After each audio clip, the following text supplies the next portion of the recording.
Welcome to my YouTube channel Techgene. इस video में हम कंसेंसस मैकेनिज्म को डिस्कस करेंगे। हम देखेंगे कि ब्लॉकचेन में कंसेंसस मैकेनिज्म का कॉन्सेप्ट क्या होता है, क्या इसकी इंपॉर्टेंस है, कितने टाइप्स के कंसेंसस मैकेनिज्म होते हैं ब्लॉकचेन में। इन सारे इंपॉर्टेंट कॉन्सेप्ट्स को हम इस वीडियो में थ्योरेटिकली डिस्कस करने वाले हैं। ब्लॉकचेन के कोर्स को मैंने बेसिकली फेज वाइज डिवाइड किया था और जो फर्स्ट फेज था हमारा, उसमें बेसिकली हमने ब्लॉकचेन की फाउंडेशन को, ब्लॉकचेन के बेसिक कॉन्सेप्ट्स को थ्योरेटिकली डिस्कस करना था। तो ये वीडियो हमारे फेज 1 की लास्ट वीडियो होने वाली है। इस वीडियो के बाद जो नेक्स्ट वीडियो से बेसिकली हम कंटेंट स्टार्ट करने वाले हैं वो होगा हमारा फेज 2 का, जिसमें हम सॉलिडिटी स्टार्ट करेंगे। इसका मतलब है कि हमारे practical work basically next video से स्टार्ट होने वाले हैं। ठीक है, तो ये वीडियो हमारी लास्ट वीडियो है फेज 1 की। अगर आपने अभी तक इस प्लेलिस्ट को एक्सेस नहीं किया है तो भाई जल्दी से इस प्लेलिस्ट को एक्सेस कर लो, ज्यादा से ज्यादा शेयर करो, क्योंकि यहां पर आपको ब्लॉकचेन एक्सपर्ट बनाया जा रहा है। ठीक है, तो इस प्लेलिस्ट को जरूर एक्सेस करो और ज्यादा से ज्यादा शेयर करो। सबसे पहले हम बात करेंगे ये कंसेंसस मैकेनिज्म आखिर होता क्या है। कंसेंसस मैकेनिज्म एक्चुअल में एक ऐसा प्रोसेस होता है जिसमें ब्लॉकचेन नेटवर्क के सारे कंप्यूटर्स, जिन्हें हम नोड्स कहते हैं, एक दूसरे से एग्री करते हैं, एक दूसरे से एग्रीमेंट करते हैं, एग्री करते हैं कि कौन सी ट्रांजैक्शन वैलिड है और कौन सी नहीं। ये सिस्टम इंश्योर करता है कि सबके पास एक ही वर्जन ऑफ लेजर हो, यानी कोई भी अपनी मर्जी से डेटा को चेंज ना कर सके। इसका मेन पर्पस होता है डबल स्पेंडिंग, फ्रॉड या मैनिपुलेशन को प्रिवेंट करना, स्टॉप करना। सिंपल वर्ड्स में अगर मैं आपको बताऊं तो कंसेंसस का मतलब होता है एग्रीमेंट, यानी पूरी कम्युनिटी बिना किसी सेंट्रल अथॉरिटी के एक ही डिसीजन पे, एक ही एग्रीमेंट पर एग्री करती है। इसी वजह से ब्लॉकचेन सिक्योर, डिसेंट्रलाइज और ट्रस्टवर्थी माना जाता है। ठीक है, तो ये बेसिकली क्या होता है, हमारे पास कंसेंसस मैकेनिज्म होता है। अब अगर हम इसकी कुछ टाइप्स की बात करें, सबसे पहले हमारे पास आता है POW, जिसे हम कहते हैं प्रूफ ऑफ वर्क। अब ये क्या होता है? प्रूफ ऑफ वर्क सबसे पुराना और ट्रेडिशनल कंसेंसस मैकेनिज्म है, जिसे बिटकॉइन, लाइटकॉइन जैसे कॉइन्स यूज करते हैं। इस सिस्टम में माइनर्स अपने कंप्यूटर्स का यूज करके कॉम्प्लेक्स मैथमेटिकल पजल सॉल्व करते हैं। ठीक है ना, जो माइनर सबसे पहले पजल सॉल्व कर लेता है वो ब्लॉक को ब्लॉकचेन में ऐड करता है और उसे रिवॉर्ड मिलता है। और रिवॉर्ड में क्या होता है, जैसे बिटकॉइन उसे मिल जाता है। ये मेथड बहुत सिक्योर है, लेकिन इसका डिसएडवांटेज ये है कि यहां पर बहुत ज्यादा इलेक्ट्रिसिटी और कंप्यूटेशनल पावर यूज की जाती है। इसी वजह से इसकी ट्रांजैक्शन स्पीड भी कंपैरेटिवली स्लो हो जाती है। ठीक है, तो ये सिक्योर तो बहुत है, लेकिन यहां पे जो बेसिकली ट्रांजैक्शन स्पीड है वो कंपैरेटिवली स्लो हो जाती है। ये काफ़ी ज़्यादा एक्सपेंसिव पड़ता है, क्योंकि यहाँ पे इलेक्ट्रिसिटी बहुत ज़्यादा यूज़ होती है, बहुत ज़्यादा कंप्यूटेशनल पावर का यहाँ पे यूज़ किया जाता है। अगर हम एग्जांपल की बात करें तो बिटकॉइन नेटवर्क POW यानी कि प्रूफ ऑफ वर्क का यूज़ करता है, माइनस पजल सॉल्व करके नए बिटकॉइंस बेसिकली क्या करते हैं, अर्न करते हैं। देन उसके बाद सेकंड हमारे पास आता है प्रूफ ऑफ स्टेक, जिसे हम POS कहते हैं। अब ये प्रूफ ऑफ स्टेक क्या है? Proof of stake modern blockchain में यूज होता है, जैसे इथेरियम, कार्डेनो, पोल्काडॉट। इस सिस्टम में पजल सॉल्व नहीं करने पड़ते, बल्कि वैलिडेटर्स चूज होते हैं उनकी स्टेक के बेसिस पे, यानी जिसने जितने ज्यादा कॉइन्स लॉक किए होते हैं उसके उतने ज्यादा चांसेस होते हैं कि वो नेक्स्ट ब्लॉक वैलिडेट करेगा।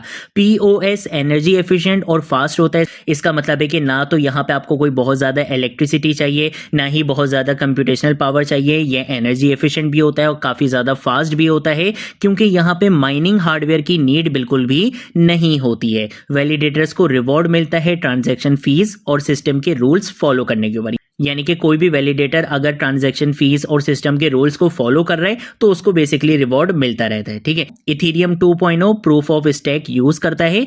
लोग अपना ETH स्टेक करते हैं और वैलिडेटर्स बनकर नेटवर्क सिक्योर करते हैं। ठीक है, तो ये हमारे पास प्रूफ ऑफ स्टेक होता है, जो कि मॉडर्न ब्लॉकचेन में यूज होता है। देन उसके बाद अगर हम बात करते हैं प्रूफ ऑफ अथॉरिटी की, जिसे हम POA भी कहते हैं, ये मेनली प्राइवेट या परमिशन ब्लॉकचेन में यूज होता है। इस सिस्टम में सिर्फ ट्रस्टेड और वेरीफाइड अथॉरिटीज ही नए ब्लॉक्स को क्रिएट कर सकती हैं। ये सिस्टम बहुत फास्ट होता है, एफिशिएंट होता है, लेकिन यहाँ पे डिसेंट्रलाइजेशन थोड़ी कम होती है, क्योंकि लिमिटेड लोग कंट्रोल में होते हैं, सबको आप यहाँ पे कंट्रोल में नहीं रखते हो। ठीक है, तो POA मोस्टली बेसिकली कौन यूज करता है? कंपनीज या ऑर्गेनाइजेशन यूज करती हैं, जहां मेंबर्स पहले से नोन और वेरीफाइड होते हैं। ठीक है, अगर हम बात करते हैं VeChain की या बाइनेंस की बात करते हैं तो वो बेसिकली POA यूज करते हैं ताकि फास्ट और कंट्रोल ट्रांजैक्शन मिल सके। ठीक है, तो ये हमारे पास प्रूफ ऑफ अथॉरिटी होता है। देन उसके बाद हमारे पास कुछ और भी पॉपुलर कंसेंसस मैकेनिज्म है, जैसे कि हमारे पास DPoS है, PBFT है और POH है। अब अगर मैं DPoS की बात करूं,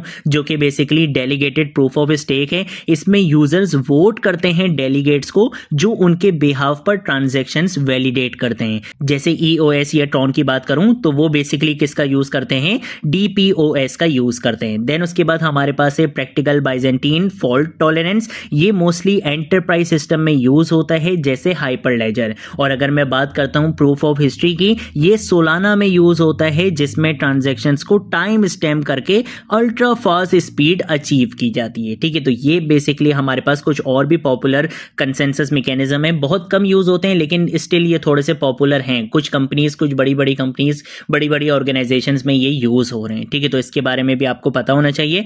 देन उसके बाद अगर हम कंक्लूजन की बात करते हैं कि भाई ये सारी चीज़ें जो भी हमने देखी हैं, ये सारी चीज़ें स्टूडेंट्स को बहुत ज़्यादा मुश्किल लगती हैं, इन सारी चीज़ों का यार थोड़ा सा मुझे शॉर्टली बता दो। तो कंसेंसस मैकेनिज्म ब्लॉकचेन का हार्ट है, ठीक है, दिल है। ये ही इंश्योर करता है कि सब नोड्स एक साथ एग्री करें, डेटा सिक्योर रहे और कोई फ्रॉड यहां पर नहीं होना चाहिए। हर ब्लॉकचेन अपने कंसेंसस मैकेनिज्म चूज करती है अपने गोल्स के हिसाब से। कुछ स्पीड और एनर्जी एफिशिएंसी के लिए यूज होती हैं जैसे POS, कुछ हाई सिक्योरिटी के लिए यूज होती हैं जैसे POW, और कुछ ट्रस्टेड एनवायरनमेंट के लिए यूज होती हैं जैसे POA। तो ये बेसिकली हमारे पास क्या होते हैं, कुछ कंसेंसस मैकेनिज्म होते हैं जो अपने गोल्स के हिसाब से, अपनी रिक्वायरमेंट के हिसाब से आप क्या करते हो, इनको यूज करते हो। इन्हीं मैकेनिज्म की वजह से ब्लॉकचेन एक सिक्योर, एक डिसेंट्रलाइज और एक रिलायबल सिस्टम बना रहता है। ठीक है, तो ये हमारे पास कॉन्सेप्ट होता है कंसेंसस मैकेनिज्म का। बहुत इंपॉर्टेंट कॉन्सेप्ट है, आपसे इंटरव्यू क्वेश्चंस में इसके बारे में पूछा जाता है, डायरेक्टली आपसे पूछा जाता है कि भाई ये कंसेंसस मैकेनिज्म क्या है, इसकी क्या इंपॉर्टेंस है ब्लॉकचेन में, इसकी टाइप्स के बारे में आपसे पूछ लिया जाता है। स्पेशली अगर आप किसी स्पेसिफिक कॉइन के ऊपर काम कर रहे होते हो, जैसे अगर आप बिटकॉइन वगैरह से रिलेटेड काम कर रहे हो तो वहां पे फिर आपसे प्रूफ ऑफ वर्क के बारे में पूछा जा सकता है। अगर आप इथीरियम पे काम कर रहे हो तो वहां पे आपसे प्रूफ ऑफ स्टेक के बारे में पूछा जा सकता है। अगर आप किसी अथॉरिटी के लिए काम कर रहे हो तो वहां पे फिर आपसे प्रूफ ऑफ अथॉरिटी के बारे में पूछा जा सकता है। ठीक है, तो ये एक बहुत इंपॉर्टेंट कॉन्सेप्ट है, इसके बारे में आपको नॉलेज होनी चाहिए। ठीक है, तो ये हमारी थी आज की वीडियो जिसमें हमने देखा कंसेंसस मैकेनिज्म। नेक्स्ट वीडियो से हम अपने ब्लॉकचेन के कोर्स का फेज 2 स्टार्ट करेंगे, जो कि हमारा एक प्रैक्टिकल फेज रहने वाला है जिसमें हम सॉलिडिटी के ऊपर बात करेंगे। ठीक है, तो ये थी हमारी आज की वीडियो। अगर कोई चीज नहीं समझ आए नीचे कॉमेंट सेक्शन में पूछ लेना, सोशल मीडिया अकाउंट से पूछ लेना, मैं जरूर आप लोगों को रिस्पॉन्ड करूंगा। अब हम मिलेंगे नेक्स्ट वीडियो में नेक्स्ट टॉपिक के साथ, तब तक के लिए बाय बाय।